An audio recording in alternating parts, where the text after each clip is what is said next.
Right now, about 10,000 airplanes are crossing this map and the entire bottom of it is empty, a landmass bigger than Europe that every single route quietly refuses to touch.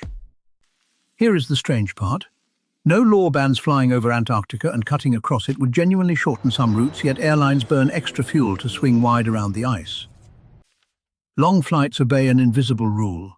Lose one engine and the plane must reach a runway within roughly 3 hours, so every route becomes a chain of overlapping safety circles.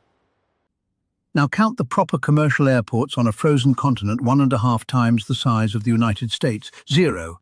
Down there, the middle of nowhere is just more nowhere. Jet fuel itself starts turning to wax around -47 Celsius, and the coldest air masses on the entire planet sit exactly where that tempting shortcut would need to go. Ground temperatures down there once reached -89. Land an airliner on that ice, and the cabin becomes a freezer while rescue sits days or even weeks away. It gets stranger still. The South Magnetic Pole has drifted clean off the continent, so a compass needle down there simply wanders and every direction reads as roughly north. Solar storms funnel straight into the poles, knocking out radio for hours, weakening satellite coverage and sprinkling extra radiation on every crossing, one more line on an already long list.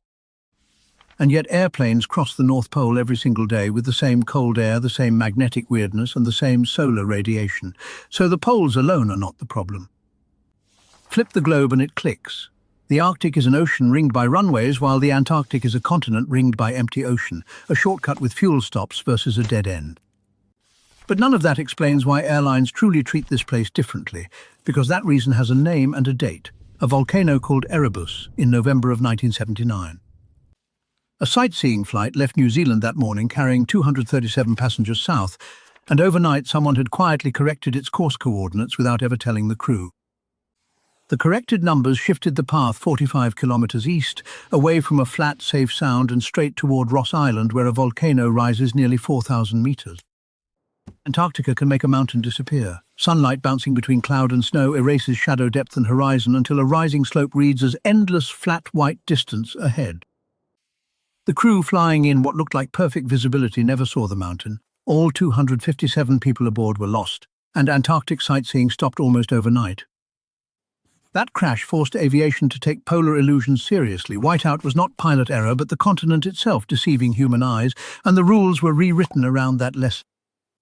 Planes do still go. Supply flights land on runways of polished blue ice. Research crews fly deep inland, and careful sightseeing circles return decades later under far stricter rule. So when your seatback map shows a long, slow curve around the bottom of the world, that curve is the safety system working. Stay curious and stay gently alarmed.